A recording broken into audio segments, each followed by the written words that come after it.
So Grace family, bali kanina nag-post nga ako kung sino ba yung lagi nagko-comment pero hindi nabibigyan. So namili kami ng 14 na tao na pinaka-active sa atin sa bawat post natin nagko-comment. So eto sila. So bawat isang ganito is magkaiba ng profile. Ayan, lahat dyan magkaiba, walang kakatulad. Tapos Grace family, kung kanina mapapatapat to, automatic bibigyan ko ng 5K. Kahit meron silang ginagawa, hindi silang reply within 10 seconds, okay lang yan. Basta matik, meron silang 5,000. Kaya game na to. So, good luck lahat to, may mga share lahat to, magka-active. Kung wala yung pangalan mo dito, lagi ka na mag-comment kasi araw-araw ko na ulit gagawin to. So, yun na. Ay, ito lang, masyadong mabilis. Baka mamaya pa tayo matapos. So, ayan na guys.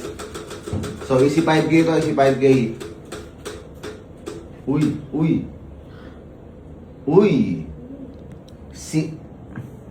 Si Alazira ni Bram. So, ayan. So, Alazira ni Bram, gusto kong sabihin sa'yo, nanalo ka ng 5,000. So, i-PM na lang kita, i-PM mo sa akin, Gcash mo. So, congrats sa'yo. Sa mga hindi pa napipili, alam nyo naman, araw-araw kong gagawin ito, araw-araw may milyon, may ibang tao na ganito. So, yun lang, mahal ko yun lahat.